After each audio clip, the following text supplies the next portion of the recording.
morning, 'tis I. Yes, still in bed, as you can plainly see. Well, it's Christmas Day, and I thought I would have a nice lie-in. And yes, I have managed to get 8.5 hours sleep for the first time in ages, so I'm very pleased about that.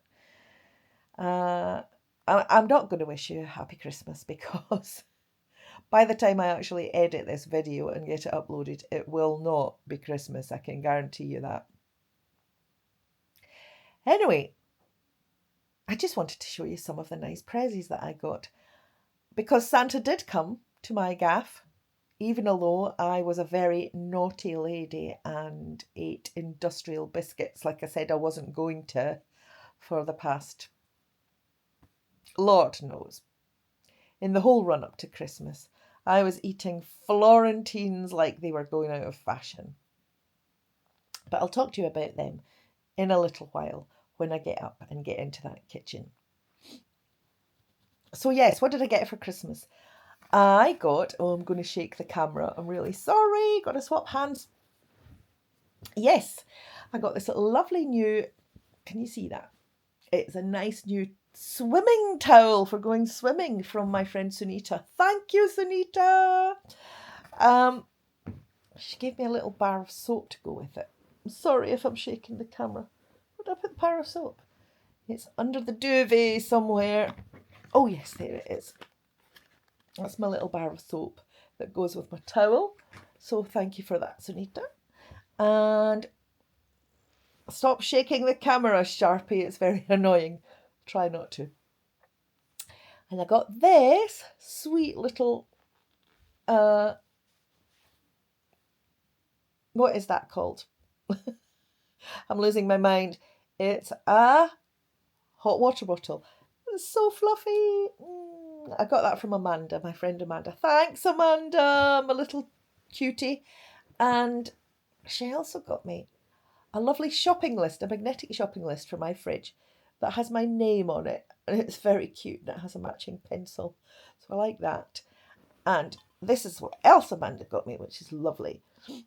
It's a lovely glass mug. I don't know if you can see that against all of the patterns, mad patterns going on in my duvet. Yay, look at that. It's a little glass mug with my initial on. I'll tell you what, it's on a stem. Can you see that? It's on a stem. A very precarious glass stem. I'm going to have to be very careful with this mug when I'm washing it in the dishwater. Yes, let's see how long I can manage to keep that without snapping that off. Don't tempt fate, Sharpie. Right, so yes, Santa has been good to me. Thank you very much for my prezzies. And I don't know how I can be tired because I got 8.5 hours sleep. Did I say that already? God, forget what I've said. Anyway, I'm going to get up shortly and get into the kitchen and to start thinking about what I am going to make myself for Christmas dinner. Because yes, it's just me. I don't go anywhere at Christmas. I stay home and I batten down the hatches, see nobody, and it's fab. I do whatever I want and I'm not having to drive up and down the country, go around flipping everybody's in-laws and families and this, that and the other. One of the joys of being a complete Betty No Mates singleton at Christmas. I'm not a Betty No Mates, I've got loads of mates. But at Christmas I like to be on my Todd.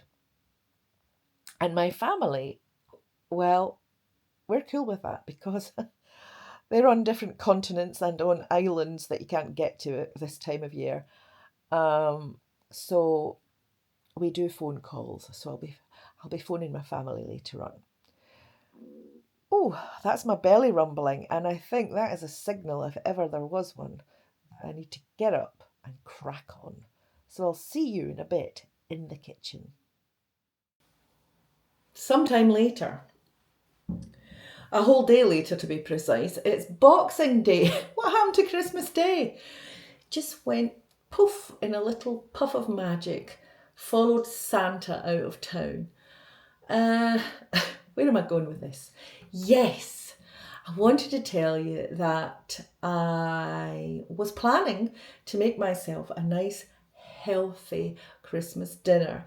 And I mostly did yesterday. I didn't actually get round to making a dessert, which was part of my plan. I had roast chicken, roast potatoes, and steamed veg. And, well, what was the dessert plan? In the run up to Christmas, I thought, can I be bothered making a dessert? And I picked up one of these brochures out of Aldi, had a leaf through to see if there was some miraculous time-saving thing that I could just buy. Yes, I know, an industrial cake. But I thought it's Christmas and what? Just do it, Leslie. So I had a flick through and of course it all looks amazing. Excitingly extravagant cakes and everything oozing with salted caramel, deliciously crowd-pleasing prices and luscious bites of pure luxury. What can I say? So I did indeed spend quite some time in the Christmas food aisle looking at all of these 53,000 different types of mince pies and panettone and it all looks so lovely. No doubt. Look at that large melt in the middle pudding. Pshaw. Divine desserts to devour. Caramel panettone pudding, triple chocolate, caramelized biscuit. Anyway, I stared at these boxes of cakes. And of course, they don't look as good as that in real life. See that? That's been painted with creosote. That's what they do in food photography. I'm not lying. They do horrible stuff like that. And to make it look crispy and golden. Anyway, to hell with that, I thought. But I'm afraid to say that I didn't escape Aldi completely unscathed. There was one remaining box of my kryptonite, the milk chocolate salted caramel Florentines. Empty, totally scoffed, way before Christmas. I've actually eaten more of them than I would actually care to tell you. I mean, it's embarrassing. And I thought, oh my God, I need some more salted caramel Florentines for Christmas Day. So I went to M&S and discovered that they did indeed have them.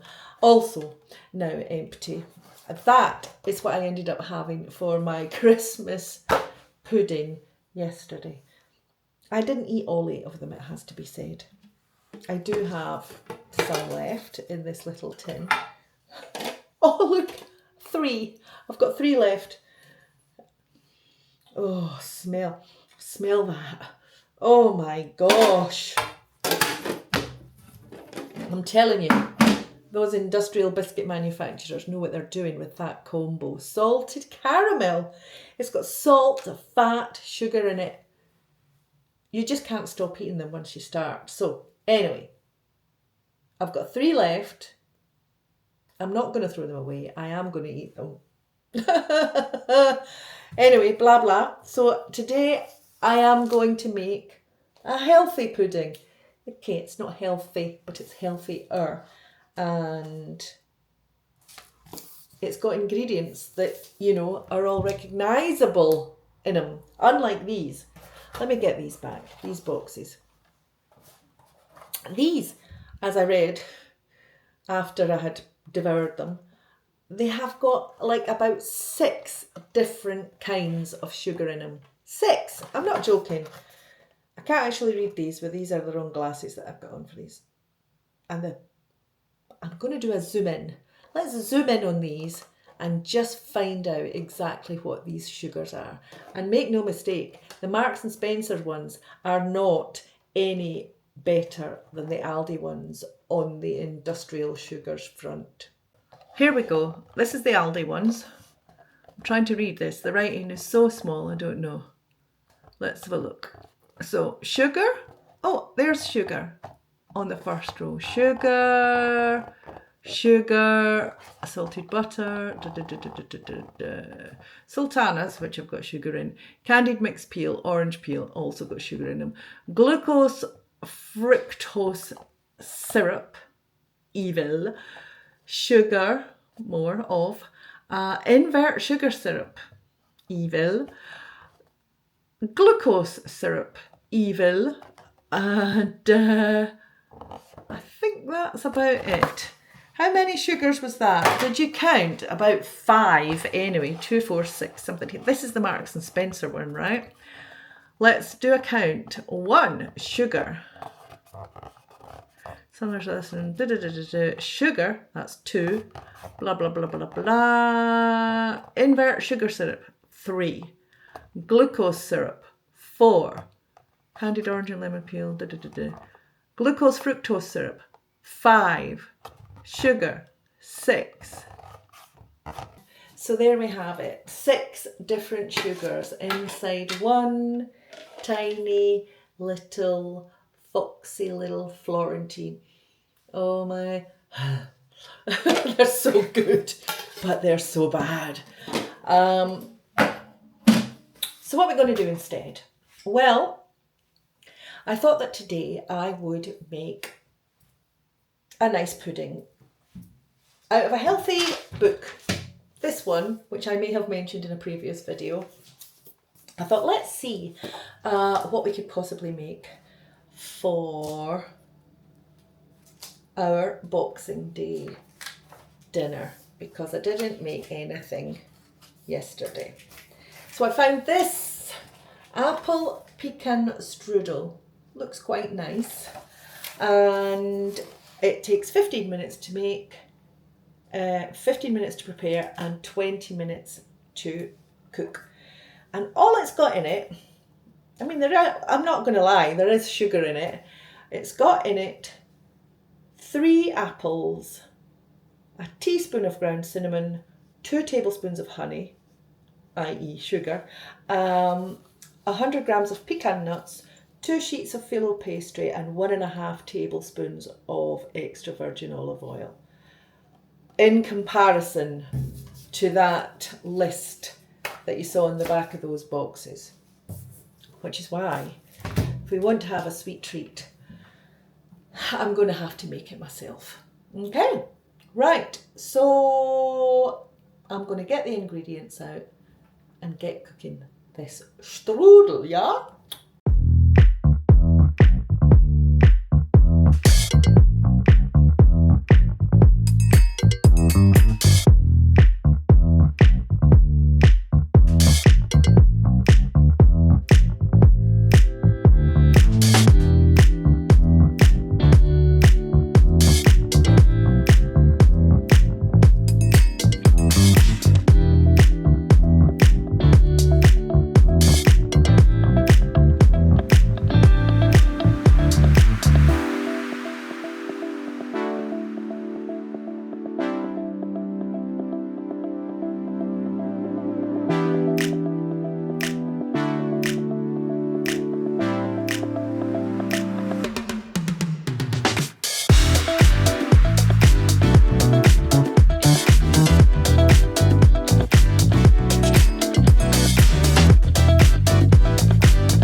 There we have it. Doesn't look exactly appetizing at the moment, but you know, in 20 minutes time it might look like a veritable triumph, darlings. Let's see. Well, cooking it hasn't made it any more attractive, and it doesn't really look like it looks in the picture. Surprised? Let's go and have a look at it. Well, what can I say? That's not going to be going on the front cover of an Aldi catalogue anytime soon. Anyway, I'll let it cool and then I'll break off a slice and see what it tastes like. So while that strudel was in the oven, I sloped off next door and had a little snoop about on the internet to see if I could find a recipe for homemade Florentines, seeing as I've clearly got a bit of an addiction to them. Let's have a look at the ingredients. Up here we have 50 grams of butter, 50 grams of double cream, 55 grams of runny honey, 65 grams of caster sugar, 125 grams of mixed nuts, almond flakes, and this is half and half between dried cranberries and dried flame raisins. And in terms of any extra things that's in them, I can tell you that all that's in the raisins is sunflower oil, which I guess keeps them from going really dry. And also the same sort of scenario with the cranberries. They've got concentrated pineapple juice in them and sunflower oil. So I guess the concentrated pineapple juice just gives them a tiny little bit more sweetness. And finally, 100 grams of dark chocolate, which is essentially a whole bleeding bar of dark chocolate. So there we go. Only 3 different kinds of sugar in the homemade variety, and none of those invert sugar syrup, all of that stuff made out of cheapo corn products that's going to give you metabolic syndrome and insulin resistance. Hooray! So let's crack on and I'll make these and see how they turn out. I dare say they will not they will not look like they belong in an Aldi catalogue either, but they'll be better for us. Right, before I make these Florentines, I need to tidy up this kitchen a bit. I'll tell you what, I'm so short on workspace, it's ridiculous. It's all because of this bloody ninja foodie thing that I bought. I mean, it's good, I suppose, I'm getting used to it, but it was recommended to me by an ex-boyfriend of mine who says, what you need, Leslie, you need to get one of them ninja foodies, it does everything. It makes bread, it makes yogurt, it cooks, it grills, it does all of the things, right? So you won't need all of those other pans. Well, that may be so, but the size of this bloody thing, take a look at it. It's sitting over there in the corner like a gargantuan Lego head. And, you know, everything else has had to be moved around in order to facilitate this beast. Anyway, I'm just going to put away its accoutrements and then we'll get started with the Florentines.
finally, after quite a considerable amount of wrestling, I've got them in the tray.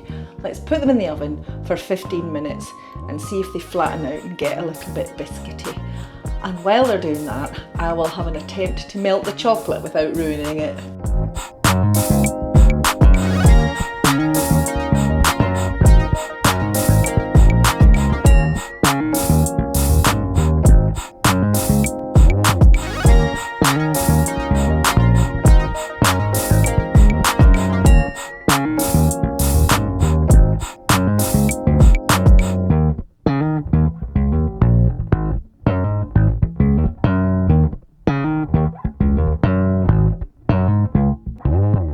So here it is, Merry Christmas. This is my pathetic attempt at phyllo pastry. Well, it's out of a shop. I don't know, I just didn't get the rolling of it very well. There seemed to be too much filling for the pastry. Rubbish recipe. Blame it on the recipe. But the inside of it, the pecan nuts and the apple, oh baby, so nice, so nice. Happy Christmas, baby. Pudding a day late, but not complaining at that. That's definitely one to try if you've got that book. Okay, that's it. We have a semblance of some kind of Florentines in the fridge to chill out. I have a semblance of an Apfelstrudel wrapped up in baking paper over there on the stovetop. And it's time that I had a little sit down and a relax, quite frankly, with a cheeky little glass of red. Yes! I know, shouldn't be drinking my calories, all of that, yada, yada, yada. But it's Boxing Day, and let's face facts. I'm going to have to start afresh on January the 1st. So be it, that's it. It was probably a mad idea of mine to start my journey in October, you know, with the Christmas hump coming up in the middle. So I hope that over the next few days I will continue doing a little bit of intermittent fasting, as well as a little bit of chomping down on chewy Florentines. So fingers crossed that'll keep me on an even keel, and then on the 1st of January get right back on track and up the game on this weight loss journey. Until then, I'm going to leave you with a little look at the speedometer and I wish you a very fruitful and peaceful and healthy 2025. Cheers.